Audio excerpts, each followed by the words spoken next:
Corporate Underwriting on KPBS offers a unique opportunity for brands to demonstrate their corporate social responsibility as public media brings light to important causes. Your investment can showcase your brand's values and commitment to the public good. Email corporate support at kpbs.org. Good morning, I'm Lawrence K. Jackson. It's Monday, February 9th. Immigrant detainees held in Otay Mesa are protesting the living conditions there. More on that next, but first, the headlines.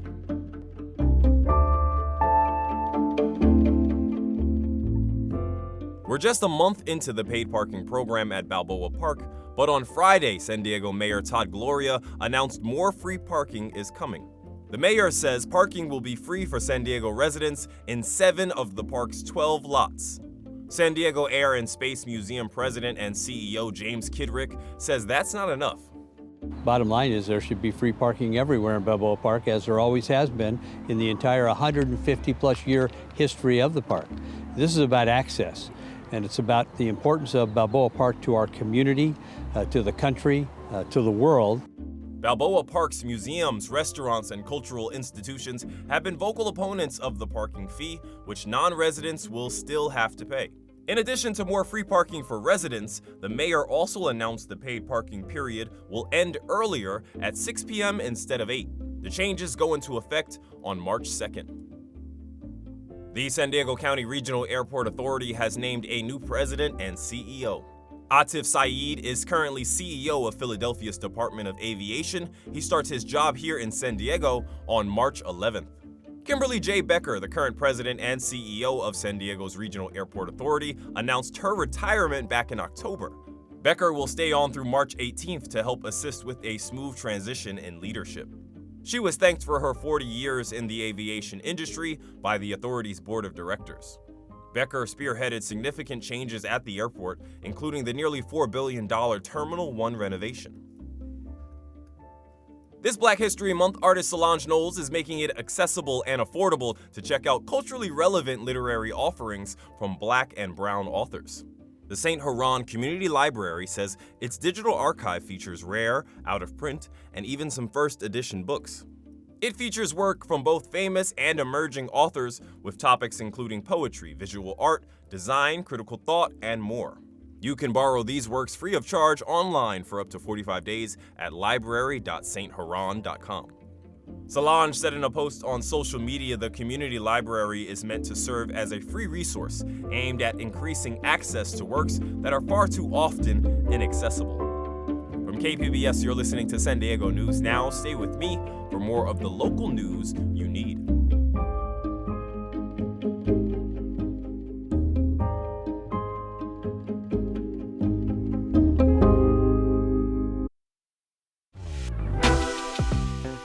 San Diego County is known for being one of America's most expensive regions. Locals are feeling the squeeze and looking for solutions. KPBS's new series, Price of San Diego, delves into the rising cost of groceries, childcare, car insurance, and even our beloved California burrito.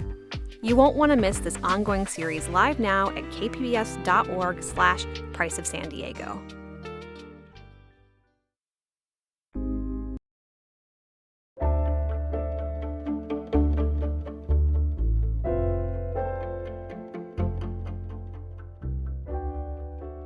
Access denied. San Diego Representative Juan Vargas says he was denied entry into the Otay Mesa Immigrant Detention Center on Friday. Vargas's visit came after the online publication LA Taco reported on notes detainees have wrapped around lotion bottles and thrown to activists outside the fences. Reporter Andrew Dyer has more from Otay Mesa. The notes say they haven't had access to fresh food or fruit since arriving in April. Prior to this, Vargas says he's always been allowed into the facility. I've done this many times before, and I have to tell you, each and every time they've allowed me in. This is the only time they haven't. Something has changed. Federal law allows elected representatives to conduct unannounced inspections as part of their oversight roles. A federal judge ruled for the second time the Trump administration can't enforce a 7-day notice policy for these inspections. Congress is currently negotiating funding for Immigration and Customs Enforcement, or ICE.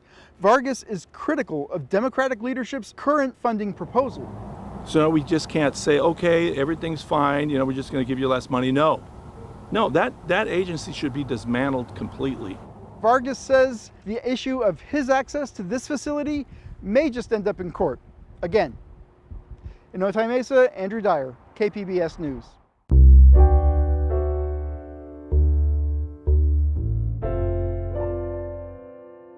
The San Diego Association of Governments proposes spending more than $125 billion over the next 25 years improving regional transportation systems. Previous plans included lofty goals like new trolley segments. But Public Matters reporter Jake Gatta says SANDAG's new plan focuses on more immediate investments rather than the most ambitious public transportation goals. The future of transportation in San Diego is buses, and a lot of them. SANDAG approved its $125 billion regional plan in December. It's less money than the 2021 plan and pushes back the timeline on some big ideas, like the Purple Line and the airport trolley connection. SANDAG Board Chair Lisa Huebner supports what she calls this more realistic plan. I mean, it's wonderful to have big visions and put out great ideas for the future, but if they can't be done, what's the point, right? So what will we get for all that money? Well, a lot of new bus lines and what SANDAG calls managed lanes on the highways. SANDAG wants to spend $19 billion on transit by 2035. More than $5 billion of that will go to creating what SANDAG calls next-gen rapid bus routes, according to a KPBS analysis of the plan. There are more than 40 in the plan, and a few of the 9 that exist now have among the highest ridership in the system. SANDAG CEO Mario Orso says that's because they're reliable and fast. The user will have information that they can make that trip in certain time periods. That allows them to plan their trip, but it makes it attractive also. But transit advocates like Leif Gensert from Ride SD aren't too sure these will be true rapid bus lines.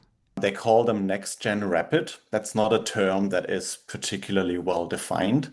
It seems very much like they're going out of their way, not calling it bus rapid transit. That's why SANDAG wants to spend an additional $4.1 billion creating what they call managed lanes on the highways. Parts of I-15 already have them. But these multi-use lanes aren't always exclusively for buses, and SANDAG's documents say they can actually increase vehicle miles traveled in the region. The plan also says local agencies need about $7 billion over the next decade just to keep up existing transit service. Huebner says the cost of service is very expensive. The state, could really probably up their game and give us a little bit more operations dollars. Transit and highway improvements make up about 75% of projected spending in the next 10 years. The rest will cover everything from bike infrastructure to local road repairs, and we'll get into that more later. Jake Gatta, KPBS News.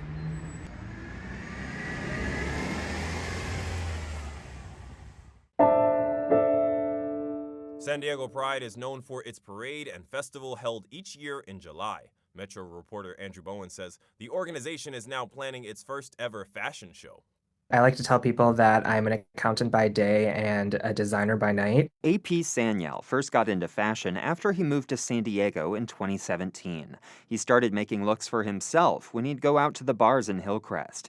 Now he's one of 5 local designers who will be showcasing their work at Fabric of Pride, the first ever fashion show fundraiser for San Diego Pride. Much of his work has been inspired by cosplay. I tend to gravitate towards dramatic silhouettes. I like something that has a little bit more of a shock factor, but I think this collection, I'm kind of reining that back and making something a little bit more delicate with strong silhouettes and a lot more feminine for something I do. Amber St. James is San Diego Pride's programs coordinator and producer of the event. Fashion is just another extension of who we are as queer people, being able to exist outside of these narratives and these binaries of like, oh, male and female.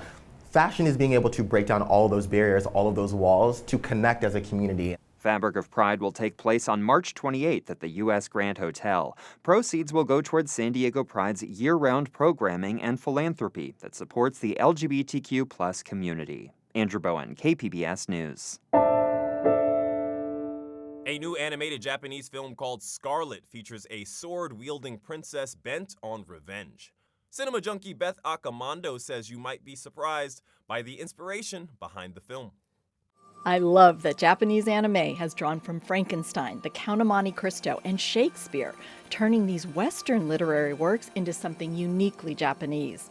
The latest anime to explore Shakespeare's influence is Scarlet, a fantastical reimagining of Hamlet. Hamlet has inspired the American animated film The Lion King, as well as the Canadian comedy Strange Brew.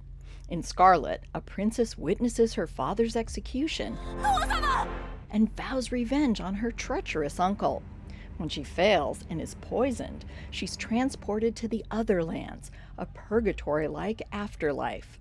The twist to the Hamlet plot is that director Mamoru Hosoda shifts the protagonist's journey from rage and revenge toward finding meaning and new purpose. At a time when so much in our world seems motivated by hate, Scarlet is challenged to break the cycle of violence and trauma and consider kindness and forgiveness as an alternative. This stunningly animated and audaciously inspired retelling of Hamlet demands the big screen, where its epic scale can be fully appreciated. Beth Accomando, KPBS News.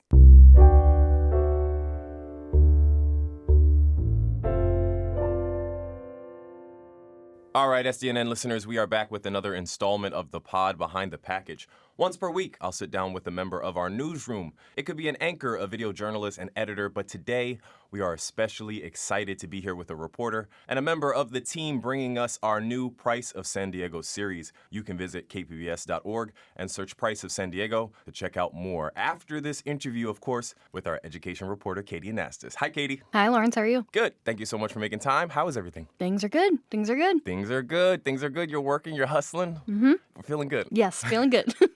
Prior to landing here at KPBS, you were Alaska-based. I was wondering, I know it's not the most affordable place in the world. Was that part of the inspiration behind the Price of San Diego at all? And if not, what was?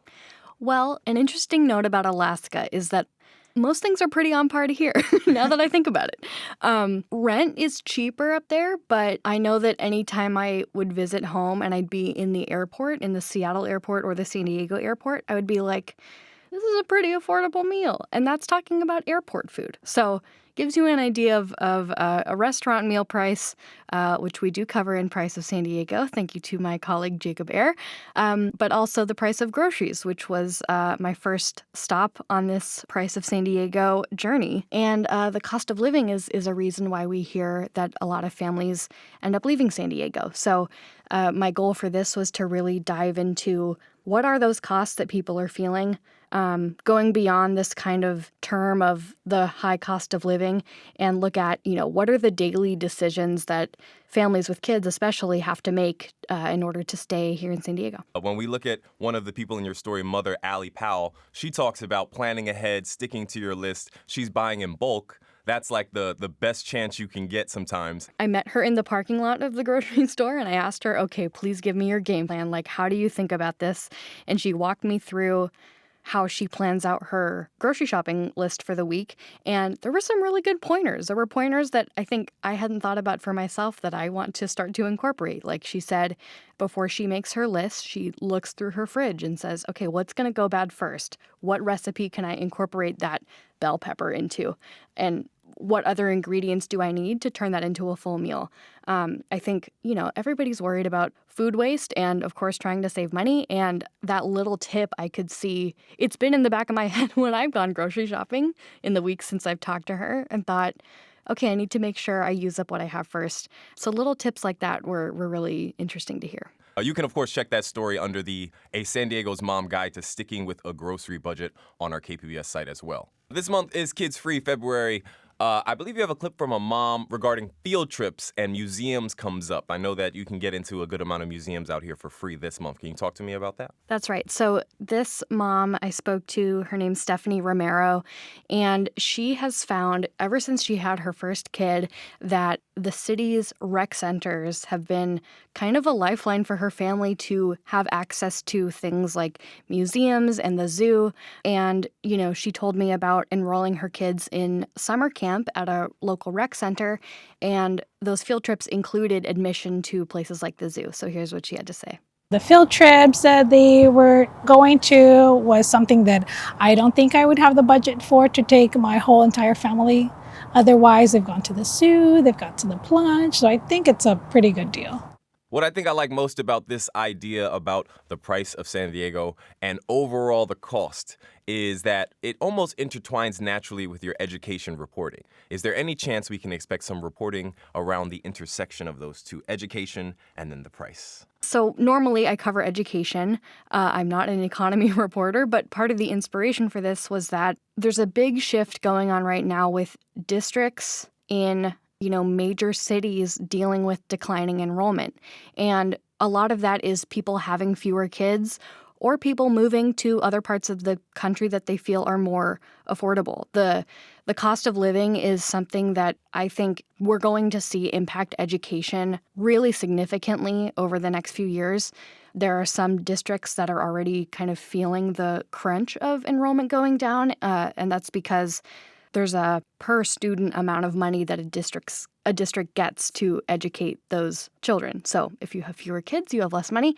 And the cost of living is a reason why we hear that a lot of families end up leaving San Diego. So my goal for this was to really dive into what are those costs that people are feeling, going beyond this kind of term of the high cost of living, and look at, what are the daily decisions that families with kids especially have to make in order to stay here in San Diego. Lots of, I think, hopeful stories of families, getting creative and working as teams, but also, not shying away from the fact that a lot of prices really have increased. And why is that? And what can we do about it?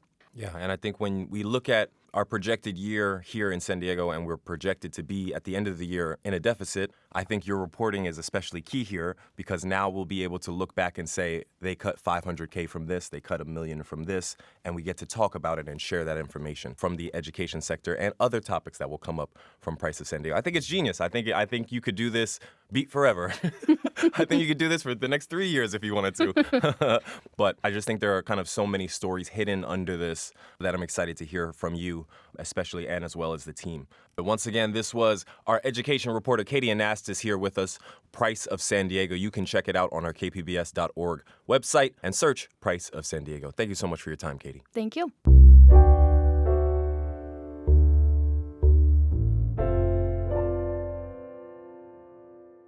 Okay? So on 3, I would just like everyone in this auditorium to say, you're listening to the San Diego News Now podcast. All right? We think we can do that? Yes. All right. On 3, 2, 1. You're listening to San Diego News Now podcast. Awesome. Round of applause for yourselves. That's audio from our KPBS event from last Thursday. Thank you to everyone in our sold-out crowd who came out and participated. That's it for the podcast. As always, you can find more San Diego news online at kpbs.org. I'm Lawrence K. Jackson. Thanks for listening and have a great day.